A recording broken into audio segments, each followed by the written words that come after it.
Welcome, everyone. How's the Health and Wellness Conference going? This is a really good conference this year. We've been here for 3 years, off and on, and this year is amazing. It's really, really nice. What they've done, what Liz and Shane have done to bring people together for, reasons for health and those types of things.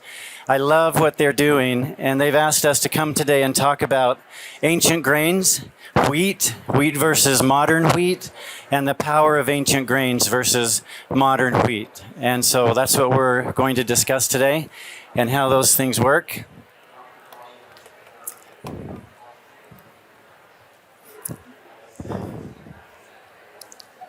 So when we talk about varieties of wheat, it's really important to understand where wheat comes from, why we have the wheat we do today, and how that works. And so I just want to explain really quickly the difference between ancient varieties of wheat, which we talk about in our booth, versus heirloom varieties of wheat versus modern wheat, which would be red and white wheat.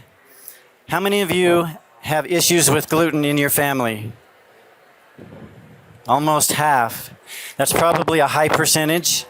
But we hear about this all the time, right? When we talk about ancient grains and why ancient grains are a better choice and how ancient grains work better for our digestion, it's helpful to understand a little bit of the history behind this. So modern wheat is red and white wheat. Red and white wheat is hybrid wheat. Hybrid wheat is wheat that has been crossed or hybridized many, many, many times. And it started in the 1930s, and this is what's created the red or white wheat commodity market, where the only thing available in some places is standard red or white wheat, or flour that you get off the shelf from any grocery store that is almost 100% made with red wheat. So over the years, from 1930s up until now, the hybridization of red or white wheat has continued to occur for a lot of different reasons. If we hybridize wheat, we can cross wheat for specific purposes. Maybe we get bigger kernels. Maybe we get more per acre. We can have pest-resistant wheat. When I say this, I'm not talking about GMOs. I'm not talking about GMO splicing or anything like that. We're talking about man-made hybridized crossing of wheat for specific purposes. And during the last 100 years or so, as this has happened and occurred for various reasons, something has changed in the starch for regular wheat.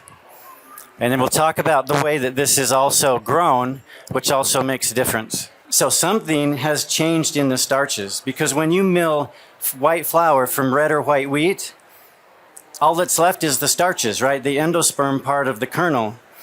And if people have issues with gluten and they're eating just the starches, where's the change? So that's one question. The other question is, how is this grain being grown? Are we using glyphosate? Are we using pesticides? Are we using synthetic fertilizers? All of those things are on the table to help answer this question.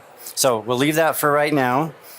Heirloom grains are similar to ancient grains, but heirloom grains are these varieties of wheat that we grew 100 years ago, 200 years ago, that were famous and really popular in the US and Canada during the late 1700s and the 1800s. And so we're talking about different types of wheat like red fife or white Sonora, have some pretty cool names, different than just red or white wheat. Also, one from France called Rouge de Bordeaux, and those of you who speak French can say that better than me. But these are just examples of heirloom wheat that are also genetically pure. So the difference between heirloom wheat and ancient wheat is how long these varieties of wheat have been in existence. So when we talk about ancient grains and ancient varieties of wheat, we're talking about typically varieties like Khorasan, which most of you would understand as Kamut brand wheat. Khorasan is the wheat. Kamut would be an organic brand.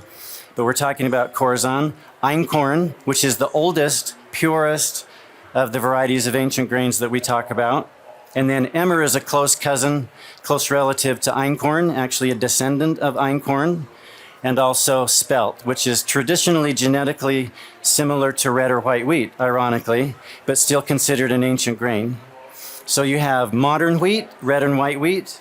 However it's grown, you have heirloom grains, and you have ancient grains. When we talk about ancient grains, we're also talking about grains that have never, ever been hybridized, right? They're pure. The strains and the genetics of these grains are still as pure today as we can tell as they were thousands of years ago. So heirloom grains, a couple of hundred years old. Ancient grains go back thousands and thousands of years. Khorasan has been around, as far as we can tell, about 5,000 years. Spelt, 7,000 years. Emmer and Einkorn, between 7,000 and 10,000 years. That's a long time to stay pure. And if we can find grains that will continue to do that, and they're easier on our digestive system because of the pureness of these grains, that's what we want to see. So when we talk about modern wheat versus ancient wheat, so let's just kind of drop the heirloom idea for a second. Modern wheat, red wheat, and white wheat has high protein. With that high protein comes high gluten. And we actually love that high gluten structure because it makes amazing sourdough breads. I make really good sourdough breads with red wheat or flour made from red wheat. And so there's a choice there that we have to make. What type of bread do you want to make? What are you going to do with this flour? For what reason? If you don't have gluten intolerance in your family, is that okay? So there's all these questions that you can ask. But again, it's hybrid wheat, right? It's not GMO, but it's been changed over and over. But it also creates this high level of intolerance that we now see in our society for whatever reason. We're trying to answer that today. And when you come to our booth over here, when we talk about ancient grains, we have that discussion all the time. When we talk about ancient varieties of wheat, Khorasan, Einkorn, Emmer, and Spelt, they have higher protein even than red or white wheat. So red wheat comes in and white wheat comes in on the high level, about 11 and 12%, which is actually really good for bread flour. It has a really snappy texture to it and really stretchy. But these ancient varieties of wheat can have 13 to 19% protein, which is actually really typical.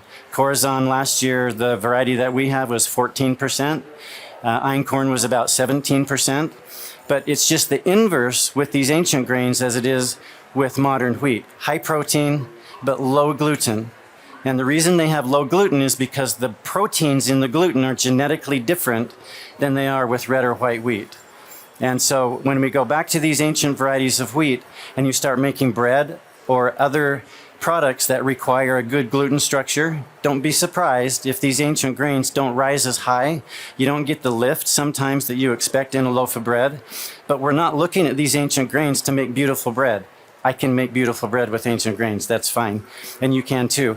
But sometimes it doesn't rise as high and you don't have this snappy, stretchy texture that you get. It's really soft and pliable. And sometimes when you stretch the gluten in these ancient grains, you can stretch it to the point where it breaks easily. And so when you knead your dough or you're making sourdough and you're doing your stretches and your folds or however you develop that dough, you want to be pretty careful about kneading your dough so you don't overwork these low gluten grains to the point where you've overtaxed the gluten and then it breaks down instead of building up. And the difference between modern wheat or regular flour versus these ancient grains is that I can literally knead white flour for 10, 12, 20 minutes, right? Even 30 minutes, and it gets stronger and stronger and stronger. With ancient grains, you will overwork that gluten and it breaks down. So we want to work the gluten to the point where it maximizes, but that's it. That's as far as it goes.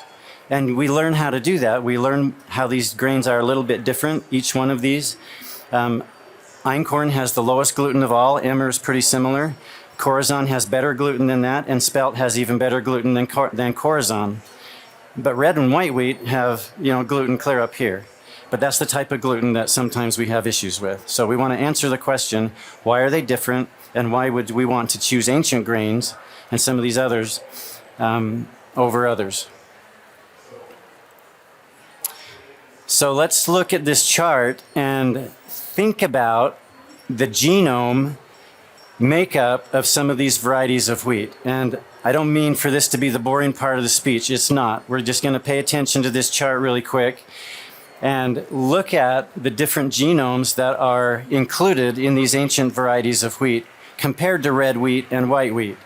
So when we look at Einkorn, Einkorn has the A genome, right? We know that Einkorn has the lowest gluten. It's really pliable. It makes a really, really soft dough.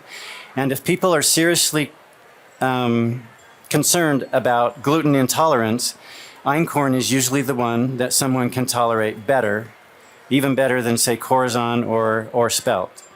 But just look at the genome. So we're talking about the A genome here. Emmer is a close cousin to Einkorn. Emmer came from Einkorn as a mix with a grass. As the taxonomy shows, it was a natural cross between a grass and Einkorn. It also has the A genome, but it also introduces a B genome. And then you get down to Khorasan, and it's exactly the same. So we look at this scientifically, and we can see that genetically these grains are pretty similar. And Khorasan, we have hundreds of customers that purchase Khorasan because they can tolerate it. It has that sweeter, kind of a buttery flavor, and it's just everyone's favorite choice.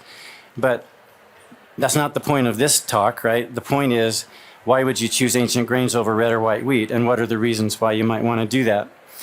If you look at Spelt, Spelt is more genetically like red or white wheat. It has the same A and the B genome, but it introduces a D genome, as does red or white wheat.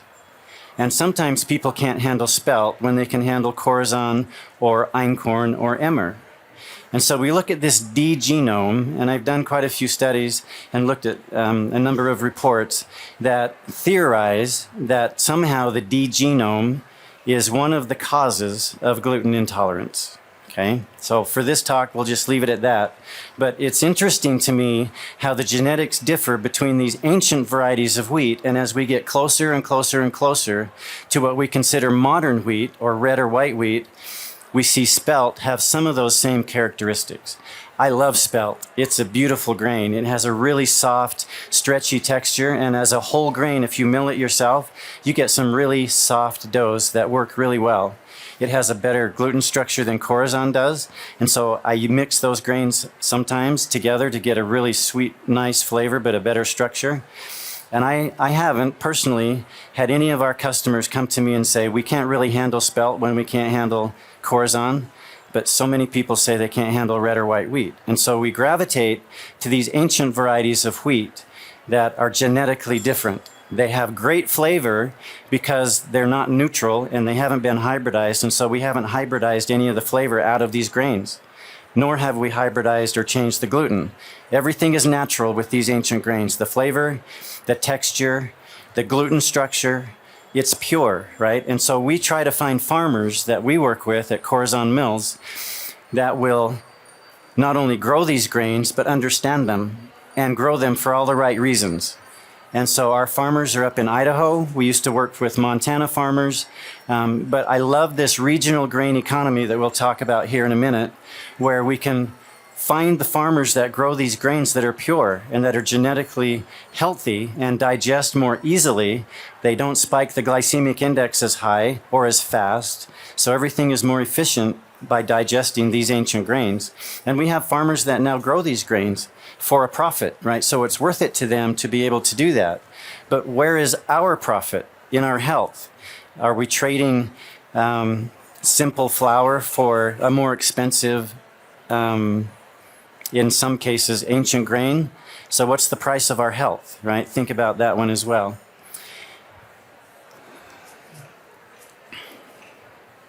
So are ancient grains a better choice? And if they are, why are they a better choice, right? So look at your pocketbook. How much do you spend for flour every month or every year? Would you change that budget to bring in something a little more healthy, or even better, buy the grain that you can mill yourself and have whole grain flour whenever you need it, whenever you want it, just as much as you need, so you don't have to store flour all the time. And sometimes there's a place for white flour. But if I'm going to go to white flour, I'm going to go to Khorasan white flour. It's beautiful. It's sweet. It has a really soft texture. It's really, really nice. And for those of you who have stopped by our booth and have tasted the breads that we have there, and you've tasted the white Khorasan bread and the whole grain Khorasan bread, you understand what I'm talking about. It's a very different type of white flour, but it's really healthy, it's really nice, and it makes some beautiful baked goods. So not only do they have better flavor, but I love the idea that these ancient grains are 100% pure whole grain, right?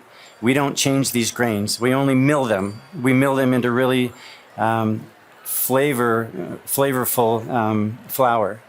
They're pure. They've never been hybridized.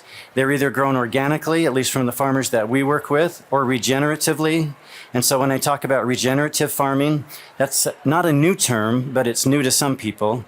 We used to call this biological farming, but I think regenerative is a better term. It helps us understand what actually happens. So if a farmer chooses not to be organic, but they still want to be a very clean farm, and they don't want the oversight of the USDA and the government fees that come with organic farming, which we love actually because of the standard, a farmer can choose to be a regenerative farmer. And by that I mean the farmer regenerates their soils and increases their soil health naturally by using compost and crop rotations, cover crops, no pesticides, no synthetic fertilizers. And so without being organic, they can still be very, very clean. But I have to ask the farmer, what do you do? How do you farm? Do you use this pesticide? Do you use these types of herbicides? And if they check all the boxes and they're a true regenerative farmer, they'll tell me the truth. Any farmer that really loves what they do, and if they do it right, they'll tell you, right? Because they're proud of what they do. They're proud of the grains that they grow. And they want us to understand where their food comes from, where our food comes from. So we love these regenerative farmers who may choose not to be organic, but they're still very, very clean. But I have to ask all the questions, and I do. So for the regenerative farmers that we work with, I'm in their warehouses, I'm in their fields, I talk to them face to face. I know who they are, I know their families, and so hopefully we've asked all the right questions early on. So when you have those same questions, we can have that conversation. And then the last thing I like about organic and regenerative farmers who actually grow these pure ancient grains is that they protect the seeds that they use from year to year, not because of a contract, but because they want these grains to stay pure. They want these grains to not be hybridized, and they don't. And so they're dedicated. They're thoughtful farmers that grow the same consistent pure grains every year. So we know we can go back and count on them next year and the next year for the same consistency that we love.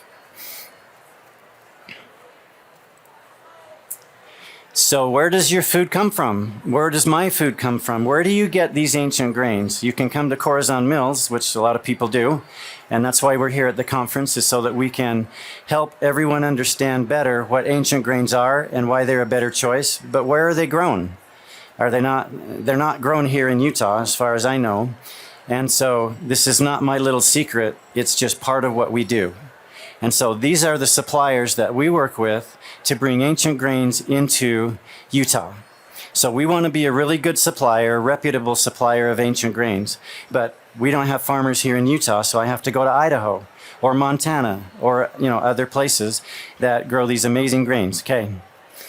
And so Grand Teton Farm and Mill up by Rexburg, up in Teton, they're an organic supplier of these grains.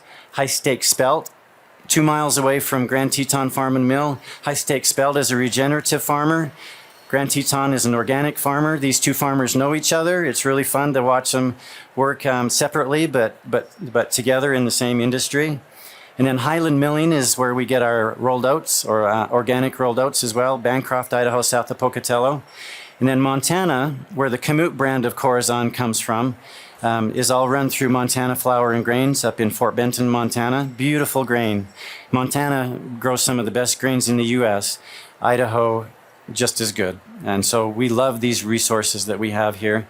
And then here in Utah, we work with Central Milling up in Logan, and we pull from them for organic grains and flour as well. And then Khorasan Mills there on the bottom, that's us. We pull from all of these farmers, and so we trust them. It's beautiful to see. So what do you do with these ancient grains? I'm not talking red or white wheat. I'm not talking regular flour. What do you do with ancient grains? This is what I do. These are my pictures of breads and different things that I've made with ancient grains. And so you have spelt bread on the left, a pilaf with emmer there as a side dish, Khorasan dinner rolls and cinnamon rolls, bread, banana bread there on the bottom, crepes, everybody's favorite brunch, right? Just really, really nice. And then Khorasan sourdough on the right. You can do anything with these ancient grains that you do with regular recipes. The difference is the amount of water that you have to use for these recipes. It's either higher or lower. If red wheat and regular flour is the standard, we adjust for different recipes like that. And then really quick, I just want to talk really quick about GMOs versus wheat. And I get this question all the time. Or someone comes up to me and says, I know that wheat is GMO. I know that it's all over the place. And so help me understand the difference between GMO wheat and ancient wheat. And the answer is, there is no GMO wheat. That might be a surprise to some, but it's true. It hasn't been approved. It hasn't been authorized by the USDA and the Food and Drug Administration. It doesn't mean it's not there. It doesn't mean that Monsanto and Bayer haven't developed it, but it's not available for sale. And we can't get it, and I wouldn't get it anyway if I could. It's not available. So there's no such thing in the commodity market as GMO wheat. But there is hybrid wheat, red or white wheat that we've talked about already, right? Where it's been changed over time because of hybridization. And so all wheat is either hybrid wheat, red or white wheat, or it's ancient or heirloom, but there's no GMO wheat available. So I think we can rest assured that that's okay, it's good, and we don't want to see the day when GMO wheat enters the market. It's not fun. So thank you. This topic is important to me. I really believe in these ancient grains because I like the pureness, I like the idea of going back to the farmer that really believes in what they do, and we do too. So our booth is 318 Khorasan Mills. Come by and have a chat. Thank you.